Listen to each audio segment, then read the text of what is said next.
All right, we are here with Kim George, Fire Marshal, and we are talking about American Heart Month going on. Kim, how are you? I'm good. How about you? Great. What is American Heart Month? Really, so American Heart Month is just a theme to February. It's all the American Red Cross, even the CDC looks at it, American Heart. It's all looking at cardiovascular health and how we can educate the community a little better on really how to do better with this topic and save lives.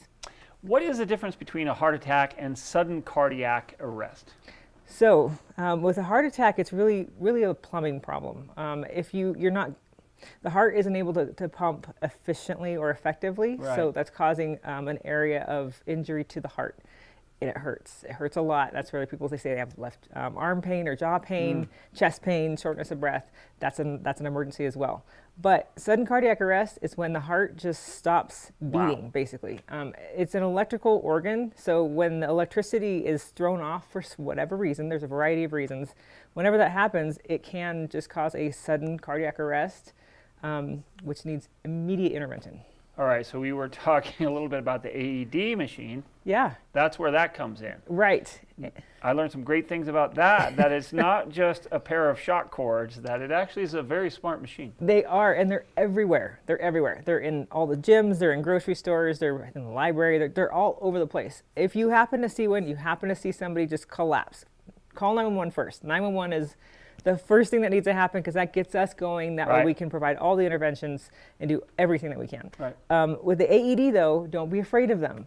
We'll come back to hands-only CPR, but with the AEDs, they're so incredibly simple.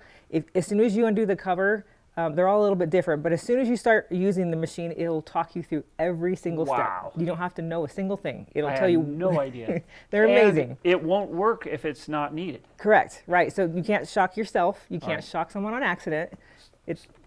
So very quickly, how can people learn CPR? So there's a lot of different ways. I mean, a lot of different fire departments, we offer CPR instruction, but really, we really want to encourage hands-only CPR. When you're doing compressions, as you're doing compressions, you're building a blood pressure. And as you build that blood pressure, when you stop to take a breath, it drops it back down to zero. I see. So personally, I think hands-only CPR is more efficient. You can just keep going. You don't have to use your mouth on another person you don't know. And very quickly, there is a rhythm to that, and you had the rhythm to that to a certain song. Yes. Staying Alive is a good one. It's just if that's in your head, all right. we'll Well, stay on beat. I wish we had more time. We have just a few seconds left. Where can people learn more? Go to heart.org. That will show you information about CPR, where to learn it, or our social media will have a lot of information as well. Kim George, Fire Marshal, I appreciate you coming in. Thank you for having me. All right, bye-bye.